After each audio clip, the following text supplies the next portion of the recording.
안녕하세요. 고려인삼연구 주식회사 회장을 맡고 있는 신왕수라고 합니다. 한국에서의 인삼은 약 2,500년 전부터 약용으로 쓰여진 것으로 이렇게 확인되고 있습니다. 2,300여 년 전에 쓰여진 황제내경이라는 고의서와 또 명의별록이라고 하는 고의서, 상한론이라고 하는 고의서를 통해서 보면 삼자라고 하는 기록을 볼 수가 있습니다. 추정하기로는 약 2,500년 전부터 한국 인삼은 약용으로 전 세계에서 널리 쓰여지고 있었다.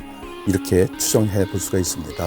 전 세계에는 총 7종의 인삼이 있습니다. 한국에는 고려인삼이라고 하는 작물이 있고요. 이 학명은 파낙스 진생 세이메어라고 하는 학명을 가지고 있고, 또 전 세계 시장에서는 한국 인삼과 대적하고 있는 서양삼, 미국삼이라고 부르는 삼종이 있는데, 이것은 파낙스 퀸크폴륨이라고 하는 학명을 가지고 있는 종입니다.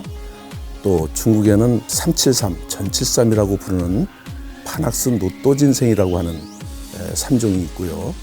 또 일본에는 파낙스 자포니콤이라고 하는 일본삼, 죽절삼이 있고요. 또 베트남에는 파낙스 베트나메시스라고 하는 학명을 가진 베트남삼이 있고요. 또 히말라야에는 히말라야삼이라고 하는 종이 있는데, 이것은 학명을 파낙스 슈도진생, 슈도라고 하는 말은 라틴어로 비슷하다, 유사하다라고 하는 의미를 가지고 있는 것인데, 그렇게 보면 삼은 삼이지만 삼 같지 않은 삼이다, 이렇게 볼 수가 있습니다.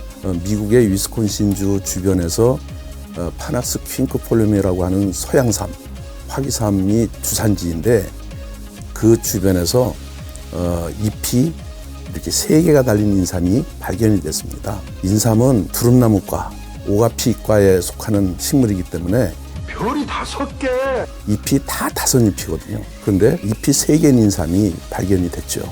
그래서 이것은 학명도 잎이 3개다라고 하는 의미로 파낙스 트리폴륨이라고 하는 학명을 가진 삼이 있습니다. 그래서 전 세계는 총 7종의 인삼이 있는데, 우리가 많이 인삼이라고 착각하고 있는 시베리안 진생이라든지 동양삼이라고 한다든지 이런 종들은 엄격히 따지면 삼의 종류가 아닙니다.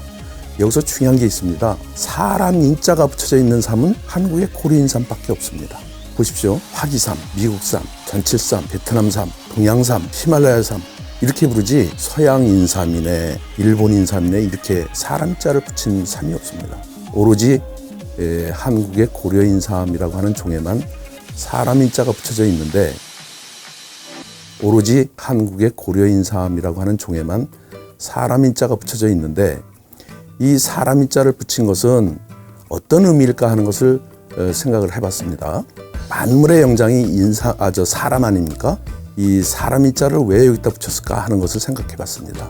한국의 인삼을 군약, 임군 군자를 써서 군자할 때 군약이라고 했고, 상약, 중약, 하약으로 이 지구상에 존재하는 여러 가지 약재들을 구별해서 썼는데, 그 중에 인삼을 상약이라고 이렇게 구분을 해서 썼습니다.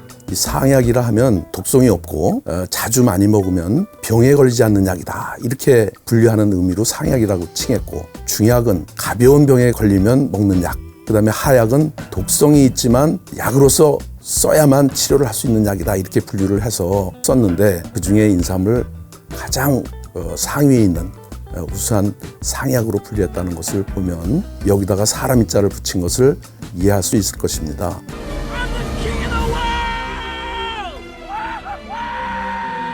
녹용이 좋다고 해서 앞에다가 사람 인자를 붙여서 인녹용이라고 하지 않았습니다.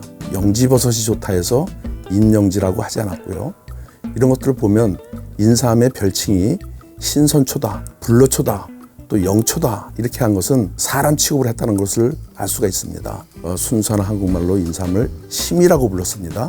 산삼 캐는 사람들을 신만이라고 부릅니다. 중국에서는 인삼을 런생 혹은 신생 이렇게 불렀습니다. 러시아 학자 메이어라고 하는 학자가 파낙스 진생 세이메이어라고 하는 학명으로 학계에 등록을 하면서 진생이라고 하는 말이 등장을 하기 시작했는데, 이 진생이란 말은 중국에서 인삼을 신생이라고 불렀던 말을 영어식으로 진생으로 개칭을 해서 등록한 것으로 이렇게 추정이 됩니다. 산삼 캐는 사람을 신만이라고 불렀고, 새끼 산삼을 동자삼이라고 부르고, 또 인삼 열매를 인삼딸이라고 부르는 것은 모두 인삼을 인격화, 사람화했다는 것을 볼 수가 있습니다. 그래서 인삼을 마치 만물의 영장인 사람처럼 귀한 영물로 취급했다는 것을 볼 수 있습니다.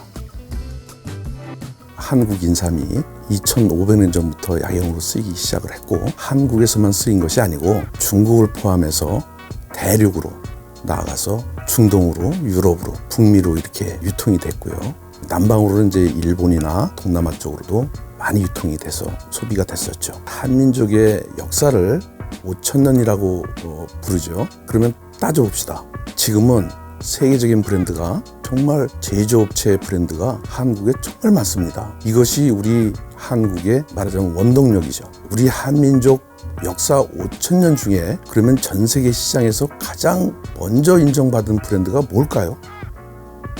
그것은 다른 고려 인삼이었습니다. 2500년 전에 이미 한국의 고려 인삼이 전 세계에서 명품으로 인정받은 정말 한국의 위대한 문화유산입니다. 우리가 자랑스럽게 생각해다는 것이고, 중국이나 일본이나 다른 나라들에서 귀하게 대접을 받고 약용으로 쓰여지면서 인류의 건강을 지금까지 증진을 시키고 유지를 해온 중요한 약재인데, 기록을 보면 중국에 사신을 보낼 때 선물로 보냈다든지, 조선통신사가 일본에 건너갔을 때도 선물로 전달한다든지, 이런 기록들이 참 많이 있습니다. 그래서 삼국시대 때도, 조선시대 때도 한국 인삼이 귀하게 대접을 받았고, 한때는 일본에서 한국 인삼을 너무 부러운 문화유산으로 취급을 했기 때문에 1700년대경에 조선에 가서 종자와 수삼을 가지고 와라, 이렇게 해서 일본의 한 지역이나 높은 고산 지역에다가 심기 시작한 게 오따네 닌진근이라고 하는 겁니다. 일본에서는 지금 인삼을 오따네 닌진근과 고라이 닌진, 이렇게 두 가지로 분리해서 부릅니다. 고라이 닌진은 뭐죠? 고려 인삼. 원산지가 한국이면서 일본에 수입을 해서 유통하고 했던 인삼 제품을 고라이 닌진이라고 부르고, 종자를 들여다가 일본에서 키워서 수확해서 그것을 가지고 가공한 제품을 오따네 닌진근이다, 이렇게 분류해서 부릅니다. 역사적으로 보면 이런 문화적인 히스토리가 다 있습니다. 중국에도 마찬가지.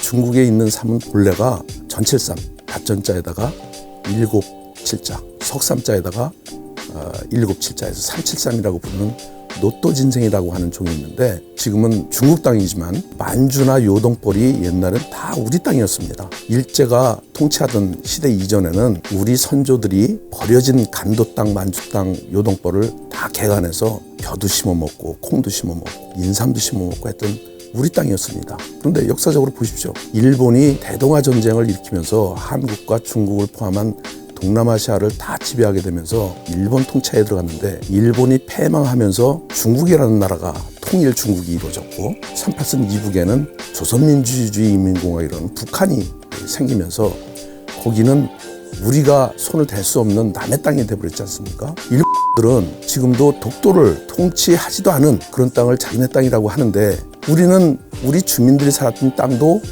우리 땅이라고 하지 못하는 정말 한스러운 역사를 가지고 있습니다. 우리 국회의원들이나 대통령이 한 사람이라도 만주 땅이나 요동벌을 지금 우리 땅이라고 하는 사람들이 있습니까? 왜 말을 못합니까? 왜 말 못해? 입 없어? 왜 말을 못하냐고! 여기서 중요한 게 있습니다. 우리 선조들이 심어서 해외 시장에 수출도 하고 우리 국민들이 먹으면서 건강 유지를 하고 증진을 했던 만주 땅에 있던 고려 인삼이 사실은 우리 인삼종입니다. 지금은 국경이 중국 땅이어서 원산지가 중국산이지만 문화유산 자체가 사실은 우리 것입니다. 이런 것을 놓고 봤을 때 우리 한국 인삼은 가장 최초로 인정받은 명품 브랜드로서 전 세계인들이 귀하게 썼던 중요한 약재이므로 우리 인삼은 정말 중요한 것이다. 프랑스 선교사가 북미 땅을 다니면서 보니까 주민들이 이상하게 생긴 약뿌리를 이렇게 사고 팔고 하는 것을 보고 이것이 무엇일까 그러고 알아보니까 화기삼, 미국삼이라고 하는 것이었습니다. 이게 이제 1720년경에 이 선교사가 채집을 해서 청나라에 수출을 하기 시작을 한 겁니다. 처음으로 서양삼과 고려인삼이 세계 시장에서 부딪히는 역사적인 기록이 있습니다. 그런데 서양삼이 마구잡이로 채집이 돼서 이 청나라에 많은 양으로 수출이 되기 시작하면서 한국인삼은 시장에서 밀려나기 시작했던 것입니다. 이게 100년, 200년 지나면서 서양삼의 고갈 사태가 벌어진 겁니다. 자원이 없어지니까 이제 수출도 못하는 그런 지경까지 된 거죠. 지금은 미국이나 캐나다에서는 이 한 뿌리를 캐면 반드시 한 뿌리 이상을 심어서 자원을 확보하는 법을 만들어서 엄격하게 관리를 하고 있습니다. 중국은 지금은 광동삼이라고 하는 그 명칭을 가진 삼이 있는데 이것이 본래는 서양삼입니다. 학명은 파낙스 퀸크폴리엄 똑같습니다. 1972년도에 서양삼 종자를 중국의 광동성에 들여다가 심어서 가공을 해서 홍콩과 전 세계 시장과 중국 본토 시장에 깔기 시작한 것이 오늘날 서양삼 제품이 중국 시장을 다 지배하고 있는 역사적인 사실이 된 것입니다. 이런 걸 놓고 봤을 때 우리가 그 종자 관리나 또는 이 문화유산 관리가 얼마나 중요한 것인가를 그냥 명백히 깨달아야 할 것입니다. 중국은 한나라, 초나라, 당나라, 명나라, 청나라 이 나라들을 통해서 한국인삼이 폭넓게 들어가서 유통이 되고 소비가 된 것을 기록을 통해서 볼 수가 있고요. 선물로 고위 인사들의 건강 약재로서 이렇게 쓰여졌고 일본도 오래전부터 삼국시대 때 보면 한국 인삼이 귀하게 선물로 주고받고 심지어는 하나의 화폐로 통용이 될 정도로 귀하게 쓰여졌던 역사 기록을 볼 수가 있고요. 한국의 밀사들을 보내서 한국 인삼의 종자와 수삼을 몰래 들여다가 일본에 심기 시작을 해서 그것이 오타네 닌진근의 명칭이 된 기원을 말씀드렸는데 그 정도로 정말 귀하게 쓰여졌던 약재죠. 근대에 들어와서는 조선시대 때 왕실에서 소금과 담배와 인삼을 왕실 종친부에서 관리를 한 기록을 볼 수가 있고요. 대한제국에서는 탁지부에서 인삼과 소금 등을 전매를 한 기록이 있고 조선 총독부에서는 전매국이라고 하는 거기서 담배, 인삼, 소금 등을 같이 전매를 하는 기록을 볼 수가 있습니다. 그리고 이제 대한민국 건국 후에는 재무부에 전매청이라고 하는 기관을 두고 6년근 홍삼과 담배를 정부가 관장해서 전매를 한 기록을 알 수가 있고요. 1988년도에 전매청이 폐지가 되고 한국담배인삼공사, 우리가 지금 알고 있는 KTNG라고 하는 기관으로 발족이 됐고요. 1997년도에 전매법이 완전히 폐지가 되고 담배와 인삼이 분리가 되고 민영화가 됩니다. 정부 지분을 IMF 때 다 팔았죠. 그 지분을 지금 대부분 누가 갖고 있냐면 아이콘이라고 하는 외국 자본이 다 쥐고 있습니다. 그래서 사실상 외국계 기업이 된 것이고 지금 현재는 돈을 다 벌어서 가져가죠. 결산해서 매년 4월 달이면 두둑히 현찰만 챙겨서 다 가져갑니다. 근데 이런 사실을 우리 국민들은 아직까지 잘 모르시고 지금도 정부에서 하는 사업으로 아시는데 지금은 그렇지 않다는 것을 말씀드리고요. 정관장이라고 하는 브랜드는 지금 한국인삼공사에서 상표 등록을 하고 쓰고 있지만 이미 1960년대, 70년대에 홍콩에서 우리 한국 인삼을 많이 유통 소비를 할 때 홍콩의 밀조업자들이 한국 홍삼을 흉내를 내서 가짜 홍삼을 많이 만들어내기 시작을 했었습니다. 이때 우리 한국 전매청에서 정부에서 관리하는 제조창에서 만들었다라고 하는 의미로 중국식 별칭을 비표로 넣기 시작을 했습니다. 그것이 정관장이었습니다. 한문으로. 근데 이것이 이제 브랜드화된 것인데 사실은 이 브랜드를 홍콩 업자가 먼저 상표 등록을 했었습니다. 그래서 나중에 우리 정부는 아무것도 모르고 쓰다가 이 상표 등록을 한 업자로부터 손해배상 청구를 하지 않았겠습니까? 그래서 갖은 고생 끝에 재판을 통해서 그걸 되찾아온 겁니다. 근데 정관장이라고 하는 의미는 말씀드렸듯이 정부에서 관리하는 제조창에서 만들었다고 하는 의미인데 영어로 오리지널 거버먼트 패킹이라고 하는 의미죠. 근데 지금은 정부에서 관리하는 제조창은 아니거든요. 민간 기업에서 하는 제품인데 지금도 정관장이라고 하는 의미를 쓰는 것은 그 의미와는 다른 하나의 유명한 브랜드가 된 거죠. 그 이후에 민간업자들도 홍삼을 만들어서 팔 수 있도록 자유롭게 풀어진 것이고, 정부에서 6년근 홍삼을 독점을 할 때에 작은 새끼 홍삼을 허가를 내준 것이 태극삼이라고 하는 것이 있습니다. 이 태극삼은 물로 한번 블렌칭을 한 후에 말린 것을 태극삼이라 하는데, 이것은 주로 4년근 가지고 만들어서 중국 시장이나 대만 시장, 싱가포르 시장, 화교도를 중심으로 해서 돼지고기 요리나 닭고기 요리나 소고기를 조리를 할 때 슬라이스를 해서 넣어 먹거나 차로 끓여서 먹던 그런 쌈인데, 아시다시피 홍삼은 증기로 한번 쪄서 말린 것을 홍삼이라고 합니다. 그래서 증기로 쪄서 말린 6년근 홍삼은 정부에서 했었고, 물에다가 살짝 데쳐서 말린 태극삼은 민간업자가 했었고, 흑삼이라는 것이 또 나와서 3번 이상 9번을 찌고 말리는 구중구포라고 하는 방식을 채택을 해서 흑삼이라고 하는 것이 나오고 있죠. 여러분들 동의보감은 많이 아시죠? 이 의서를 보면 한국 인삼은 맛이 약간 달고 쓰며 정신을 안정시키고 또 기를 보호하고 폐기능을 좋게 하고 원기회복을 시키는 중요한 약재로, 군약으로 상약으로 분류를 해서 해놓으신 걸 볼 수 있습니다. 요약하면 인삼은 보기제다. 기를 보호하는 약재다. 이 기는 현대의학적으로 얘기를 하면 에너지, 힘을 의미하죠. 인삼을 먹으면 힘이 난다. 피로 회복이 된다. 지쳤던 몸이 환하게 피어난다.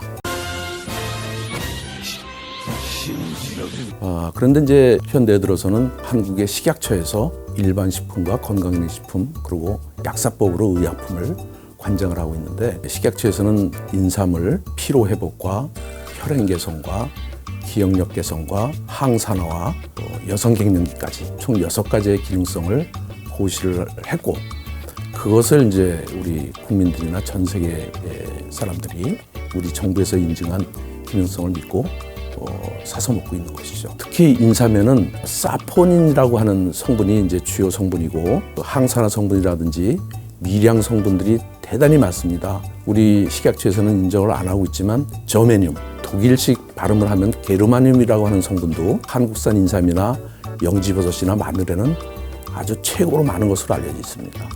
이런 성분들이 다 우리 건강을 대단히 증진시키는 주요 성분들이다, 이렇게 말씀드릴 수 있고요.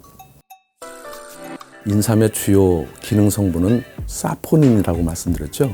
사포닌은 자연계에 많습니다. 대추에도 많고 감자에도 많고 감초에도 많고, 흔들거나 끓였을 때 거품이 나는 것, 이것은 다 사포닌의 종류입니다. 콩에도 두부를 만들 때 거품이 많이 나잖아요.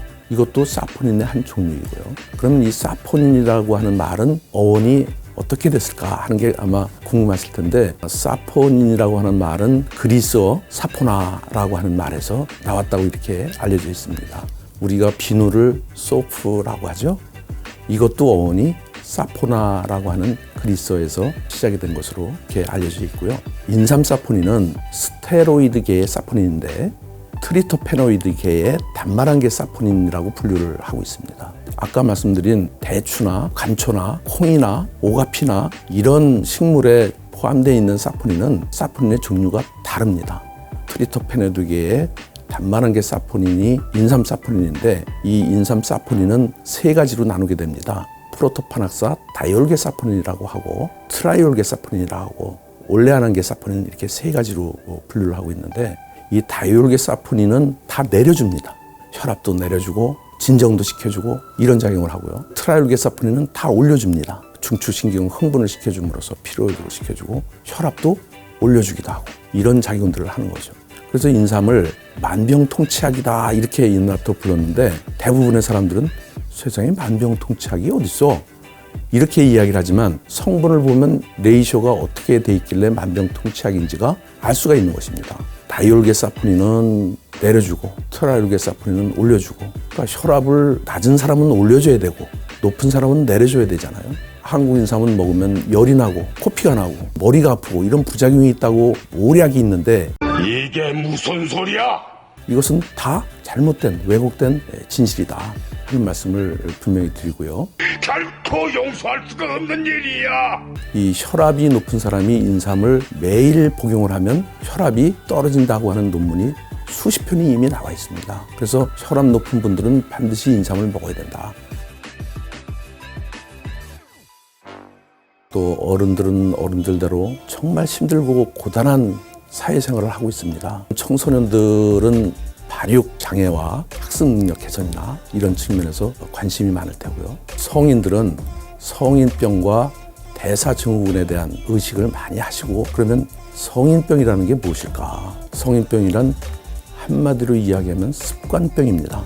또 한편 문화병이라고도 합니다. 근데 이 성인병의 대부분이 혈행하고 관련이 있는 것들입니다. 자동화에 따른 기능 쇠퇴, 해로운 그 성분들의 과다 섭취, 자연적인 노화 현상, 여러 가지 원인들이 있죠. 나쁜 습관들, 나쁜 음식 이런 것들을 피해서 주기적인 운동과 건강에 좋은 프로그램들을 잘 우리가 적용해서 사는 것이 중요하다. 또 한 가지 생각해 볼 것은 다당체가 많은 음식을 또 건강기능식품을 평소에 많이 먹는 것이 중요합니다. 성인병의 대부분의 원인이 혈액에 있다고 말씀드렸는데 우리 심장에 대해서 좀 잠깐 알아볼까요? 약 60kg 정도의 성인은 혈액을 약 4.8에서 5리터 정도를 가지고 있습니다. 그런데 이 우리 심장은 하루에 약 200g, 6,000리터의 혈액을 펌핑을 합니다. 쉼없이 일을 하죠. 심장이 쉬면 우리는 어떻게 되겠죠? 심장에서 혈액을 분사를 해서 저 발끝까지, 머리 끝까지, 손끝까지 한 바퀴를 돌아서 다시 심장으로 돌아오기까지는 46초에서 1분 정도가 걸린다고 합니다. 이 혈액순환이 얼마나 중요하냐면 자연노화 현상이 벌어지기 시작하면 손발이 차가워지기 시작을 합니다. 손발이 차가워진다는 이야기는 모세혈관까지 혈액순환이 원활치 않다는 것을 의미합니다. 그런데 인삼을 먹으면 이 사포닌이 용혈자금과 혈행 개선을 시켜주는 중요한 기능성을 갖고 있다고 말씀드렸는데, 인삼을 작은 양이라도 늘 우리가 상복을 하면 혈행 개선이 돼서 혈액순환이 좋아집니다. 이런 현상을 인삼을 먹으면 열이 난다 이렇게 착각을 했습니다. 실제 열이 나는 것이 아니고 손발이 따뜻해지는 것을 착각했다.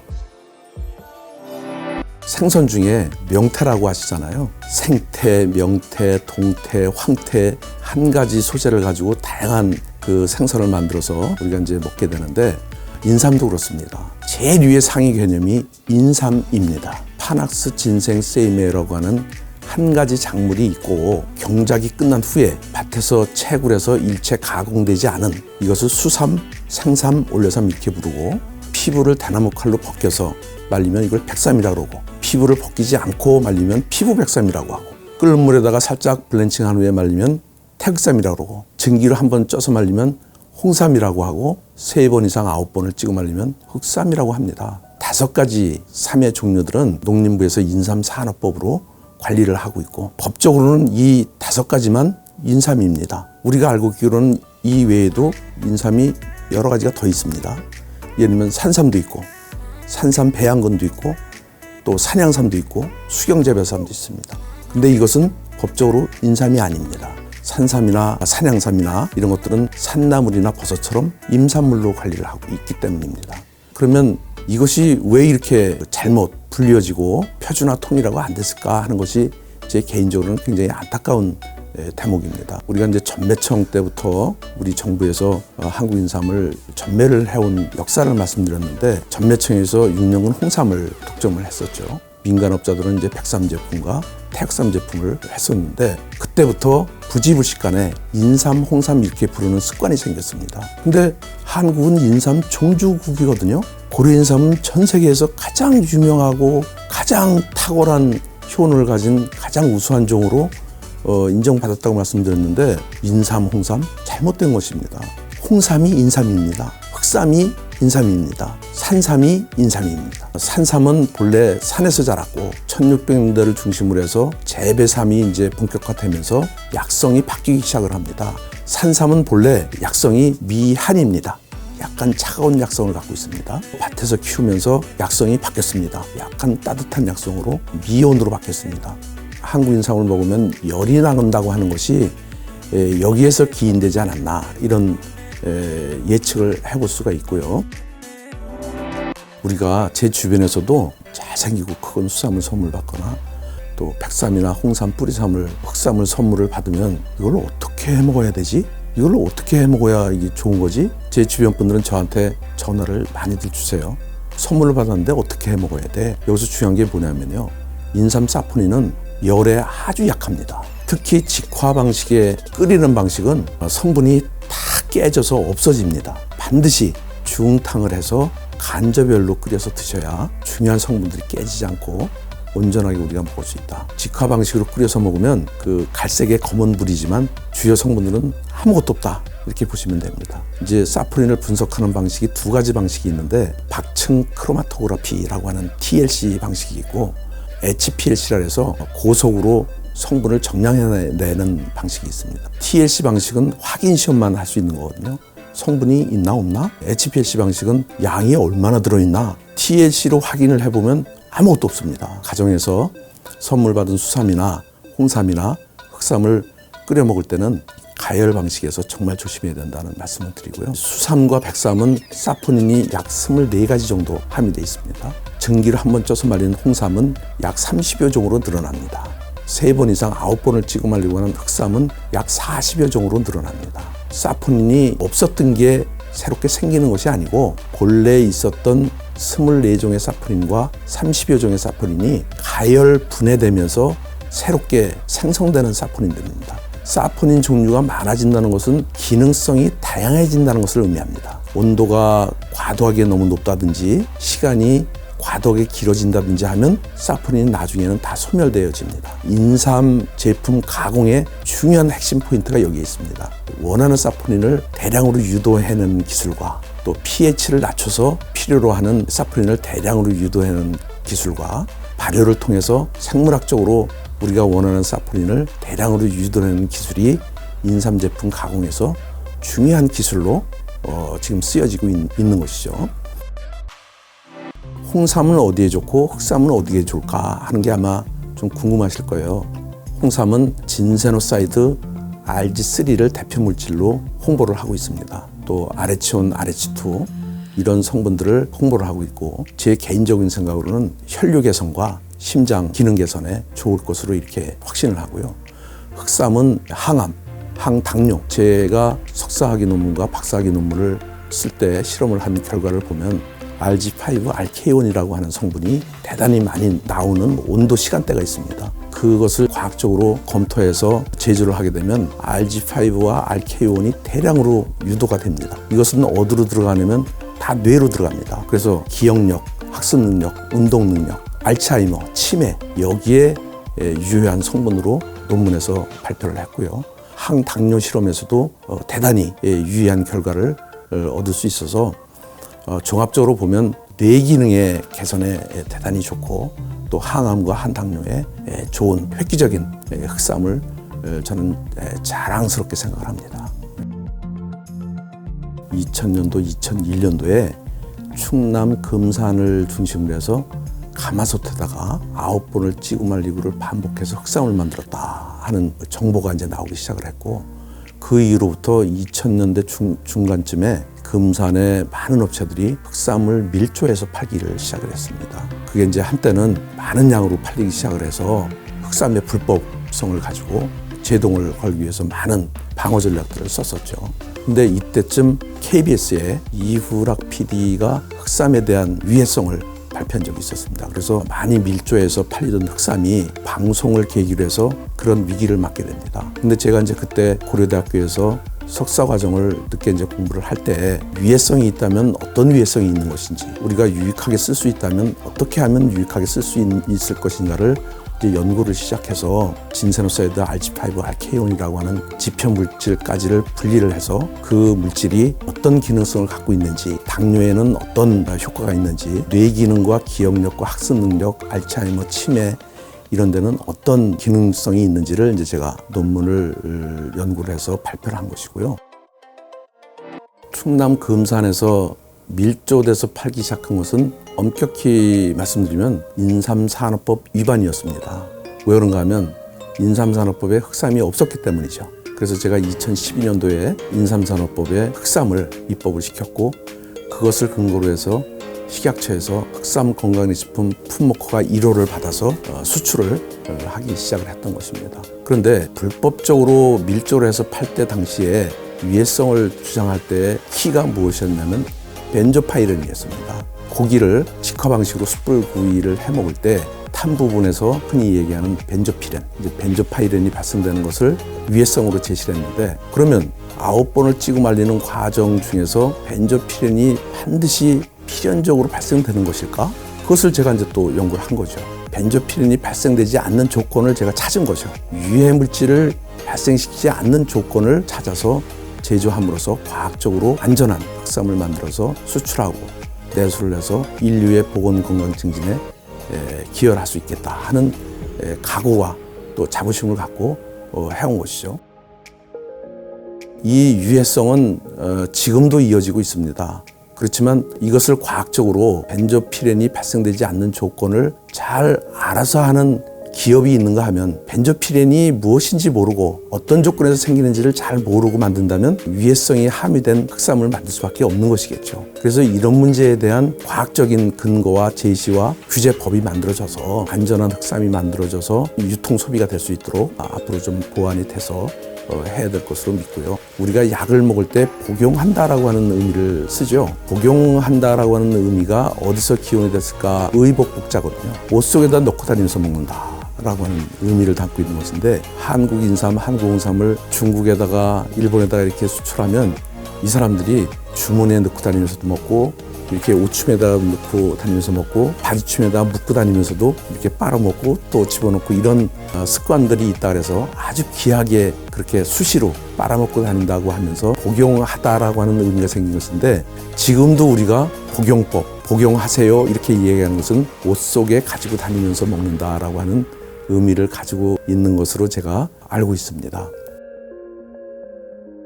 우리 한국인삼산업은 대한민국 건국 이후에 전매청에서 또 KTNG 한국담배인삼공사로 또 지금은 이제 한국인삼공사로 변천해 오면서 한국인삼산업을 한국인삼공사 정관장이라고 하는 브랜드를 가진 이 회사가 주도를 해온 것이 사실입니다. 근데 여기는 이제 마케팅 포인트가 6년근 홍삼 한 가지죠. 그리고 이제 농협 한삼인을 중앙회를 이제 한삼인이라고 하는 브랜드를 쓰고 있고 또 지방 12개 단위 협동조합 중에 7, 8개가 또 별도의 법인으로 제조창을 운영하면서 별도의 또 브랜드를 가지고 사업을 하고 있고요. 또 식품 대기업, 또 제약 대기업들이 이 6년 홍삼을 다 따라하기를 지금 하고 있습니다. 그런데 한국 인삼 산업은 6년근 홍삼 마케팅 한 가지뿐입니다.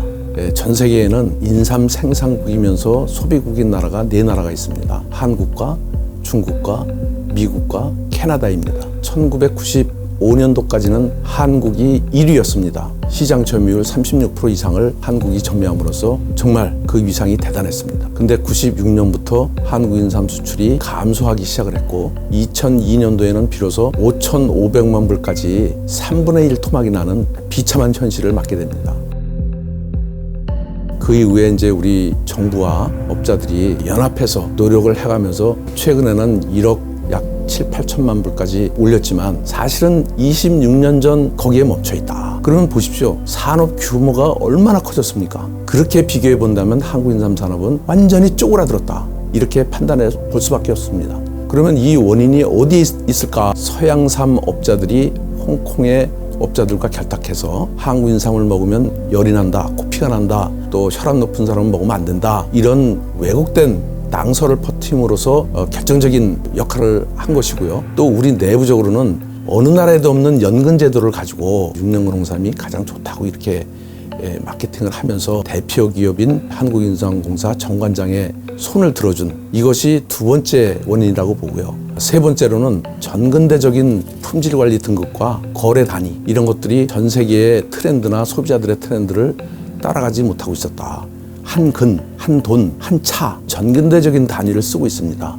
CGS 단위로 바꾸는 것이 중요하다고 생각이 들고요.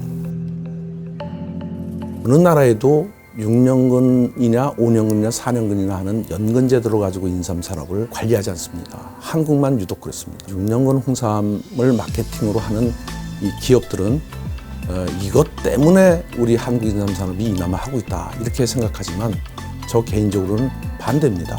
그것 때문에 안 되고 있습니다. 6년근 홍삼 마케팅으로 사업을 하다 보니까 농민들은 자기가 원해서 6년근 농사를 짓는 게 아닙니다. 말하자면 주문자가 6년근 농사를 져주면 돈도 빌려주고 다 사주겠다 하는 조건으로 농사를 짓는 겁니다. 지금이 그런 현실입니다. 6년근 농사를 지게 되면 어떤 현상이 벌어지냐면 4년근에서 5년근 넘어갈 때 농약을 많이 줘야 돼요. 왜 그런가 하면 병충해가 심해져요. 또 5년에서 6년 넘어갈 때 병충해가 심해져요. 왜 그런가 하면 사람도 살이 찌면 질병에 연약해지잖아요. 똑같습니다. 식물도. 산삼은 100년이 돼도 손가락처럼 가늘잖아요. 근데 재배삼은 과잉 영양을 공급받기 때문에 탄수화물 함량이 높습니다. 그래서 몸통이 굵어집니다.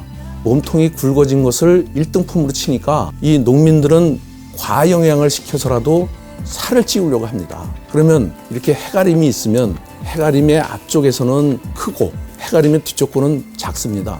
어떤 현상이 벌어지냐면 4년근, 5년근도 해가림 앞쪽에 있어서 좀 굵은 것은 6년근으로 둔갑될 염려가 많습니다. 작은 거는 나는 6살인데 너는 작으니까 4살이잖아. 아니야, 나는 작아도 6살이야. 이렇게도 믿어주질 않는 겁니다. 그러니까 인삼을 중량과 크기 순으로 품질 관리를 한다는 것은 정말 전근대적인 품질 관리 등급이다. 이런 것들을 현대 와서는 다 지금 실정에 맞게 바꿔야 된다는 것이 제 의견이고요. 6년근 홍삼이 왜 비싸다고 생각하십니까? 2년 농사 더 졌잖아요. 그래서 비싼 걸로 알지만 사실은 4년까지는 농약을 많이 안 줘도 농사를 져요. 병충해가 많이 심하지 않아요.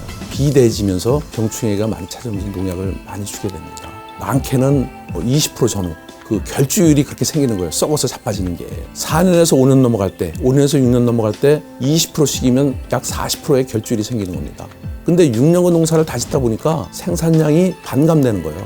단위 면적당 생산량이 줄어드니까 비싸지는 거예요. 6년간 홍삼이 성분이 높아서 인건비가 더 들어가서 비싼 게 아니고 연간 2만 톤이 생산된다면 4년간을 농사 짓는다면 4만 톤을 생산할 수 있다는 얘기가 되잖아요. 이게 농업 경영 아닙니까? 똑같은 인력과 똑같은 자금과 똑같은 시간을 들여서 생산량을 많이 늘려야만 이게 경영을 제대로 하는 거잖아요. 근데 우리는 농업 경영을 거꾸로 하고 있습니다. 인삼 경영을. 이런 측면에서 보면 인삼 산업이 원료삼 생산부터 저는 잘못되어 있다고 이렇게 생각을 하는데 이런 문제들이 좀 빨리 해소가 돼서 한국 인삼 산업의 현주소를 빨리 좀 찾았으면 좋겠다 이런 생각이 들고